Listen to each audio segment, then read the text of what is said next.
आज जनपद गाजीपुर में जिसकी चर्चा करें युवाओं के नेता,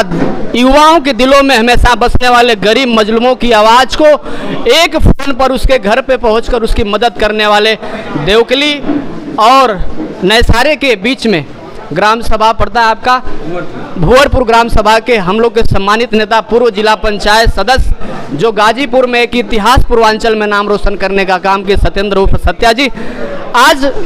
महंगाई सीमाचरण पे पर लगातार चल रही है और राष्ट्रीय अध्यक्ष जी का कार्यक्रम लगातार चल रहा है। 2024 किस तरह से जीता जाएगा, क्या संदेश देंगे लोगों को? सबसे पहले तो आपका बहुत बहुत धन्यवाद और आपके चैनल के माध्यम से जो भी आपके दर्शकगण हैं उस सभी लोगों का मैं अपने दिल की गहराई से हार्दिक स्वागत अभिनंदन वंदन करता हूं। और 2024 का जो चुनाव है वह हम सब लोग समाजवादी पार्टी के लोग महंगाई और बेरोजगारी के मुद्दे पर जो लगातार समाजवादी पार्टी लगातार उसको लेकर प्रखर है, सदन से लेकर सड़क तक हमारे नेता ने जो संदेश देने का काम किए हैं वो उन्होंने सदन में लड़ने का काम करते हैं। और जब समाजवादी पार्टी के लोगों को आदेश होता है, आह्वान होता है हमारे नेता का, तो हम सभी समाजवादी पार्टी के नेता सड़क पर उतरकर हमेशा बेरोजगारी और महंगाई को लेकर, नौकरी के सवाल पर, शिक्षा के सवाल पर, स्वास्थ्य के सवाल पर, तमाम ऐसे मुद्दे हैं जो जेन्युइन मुद्दे हैं, उन सवालों को लेकर समाजवादी पार्टी आज लोकतंत्र खतरे में है, संविधान खतरे में है। जिस तरह से भारतीय जनता पार्टी ने लगातार संविधान पर चोट पहुंचाने का काम कर रही है, लोकतंत्र के साथ मनमानी करने का काम कर रही है, इन तमाम सवालों को लेकर हम समाजवादी पार्टी के लोग 2024 के चुनाव में जनता के बीच में जाने का काम करेंगे। युवाओं के दिलों में हमेशा आपका राज रहता है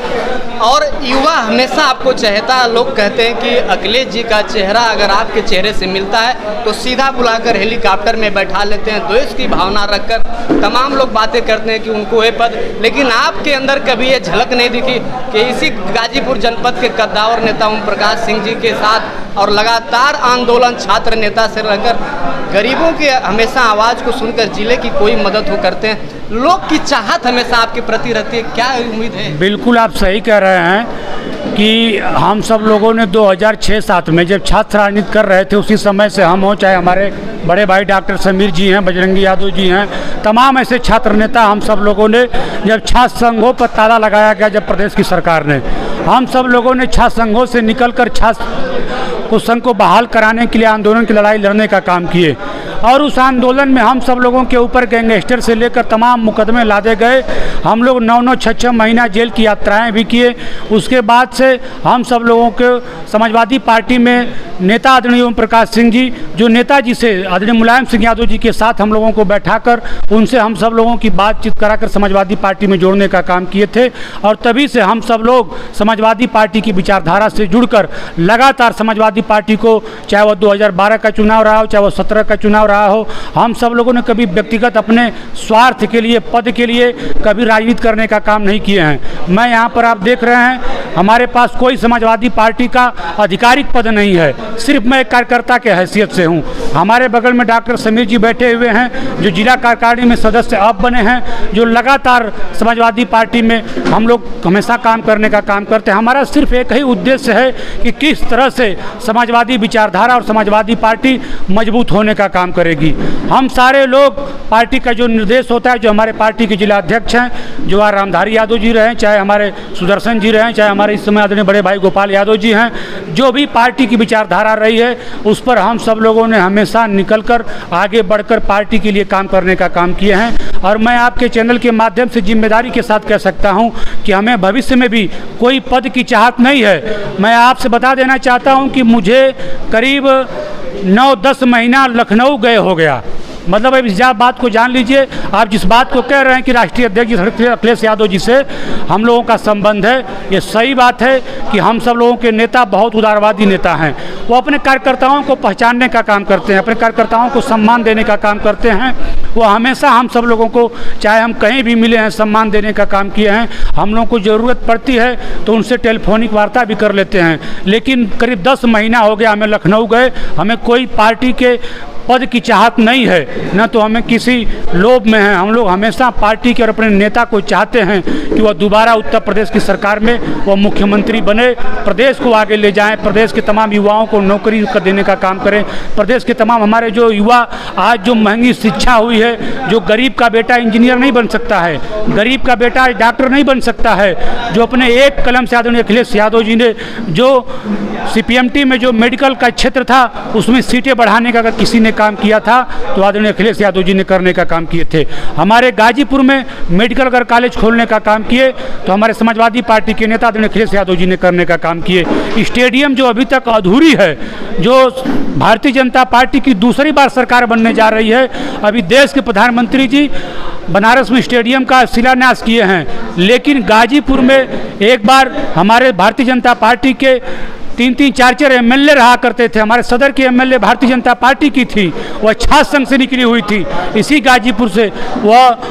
जो स्टेडियम आदरणीय अखिलेश यादव जी ने देने का काम किए थे वह अभी तक पूरा नहीं होने का काम किया है। चाहे वो ऑडिटोरियम हाल रही हो, चाहे वो गाजीपुर में पूरी बिजली की व्यवस्था जिसको पूरी अंडरग्राउंड अगर किसी ने करने का काम किया तो हमारा नेता आदरणीय अखिलेश यादव जी ने करने का काम किया था। तो हम लोग विकास की राजनीति पर हमेशा भरोसा करने का काम किए हैं और हम सब लोग हमेशा युवाओं के बीच में, चाहे उनकी कोई भी समस्या रही हो, उनके साथ कहीं पे जाति हुई, अत्याचार हुआ है, कहीं भी कोई भी समस्या रही हो, आप देख रहे हैं कि इस तरह से कैसे एक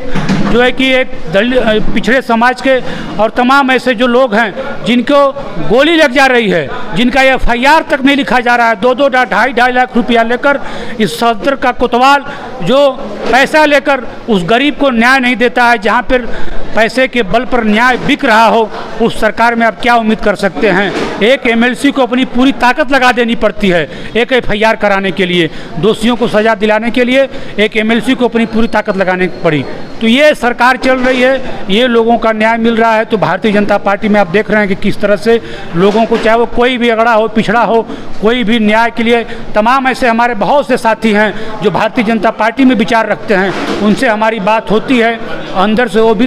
दुख में है, तकलीफ़ में है, वो भी कहते हैं कि हम जो चाह रहे हैं हम अपने लोगों को न्याय नहीं दिला पा रहे हैं, अपने लोगों का काम नहीं करा पा रहे हैं। तो ऐसे तमाम भारतीय जनता पार्टी के हमारे नेता हैं। यहाँ पे सिर्फ और सिर्फ अगर किसी का चल रहा है तो यहाँ पर पूरे अधिकारी बेलगाम हुए हैं। कोई भारतीय जनता पार्टी का ऐसा जिम्मेदार नेता आप बता दीजिए, मैं आपसे पूछ रहा हूँ, किसी की हैसियत है कि किसी भी अधिकारी के साथ बैठकर वो अपने नेताओं का, अपने कार्यकर्ताओं का काम करा ले?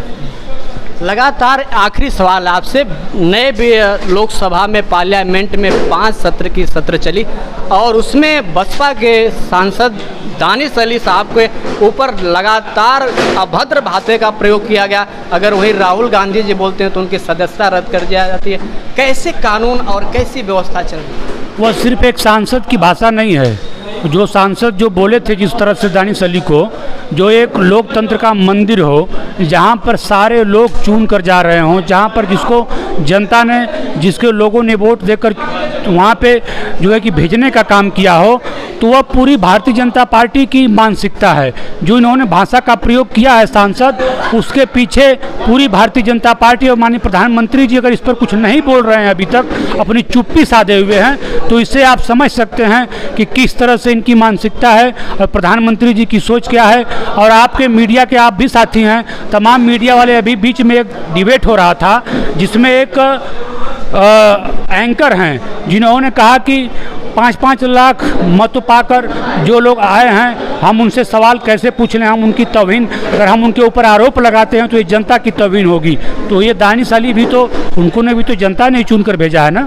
उनको आप उग्रवादी कह रहे हैं। तो मीडिया को, जो हमारे चौथा स्तंभ कहा जाता है, जो हमारी भारत की मीडिया है, उन एंकरों को सवाल करना चाहिए कि नहीं करना चाहिए? भारतीय जनता पार्टी पर और उस सांसद के ऊपर सवाल करना चाहिए कि लोकतंत्र के मंदिर में आप एक कैसी भाषा बोल रहे हैं। इस देश में सारे लोगों का खून है। इस देश को आज़ाद कराने के लिए, लोकतंत्र को बनाने के लिए सारे जाति, धर्म और मजहब के लोगों ने इस देश को बनाने का काम किया है। इसलिए जो भारतीय जनता पार्टी का सांसद जो बोलने का काम किए हैं, ये बहुत ही निंदनीय है। हम इसकी घोर निंदा करते हैं। और भारतीय जनता पार्टी तो ये चाहती है कि देश में विकास की बात न हो, आप सवाल न पूछें, आप उनसे महंगाई पे सवाल न पूछें, बेरोजगारी पे सवाल न पूछें, आप उनसे बढ़ती हुई जो क्राइम है, जो हमारी बेटियों को नग्न अवस्था में करके उनको पीटा जा रहा है, मारा जा रहा है, तमाम ऐसी घटनाएं रोज आ रही हैं कि लोग, आप एक देखे होंगे भारतीय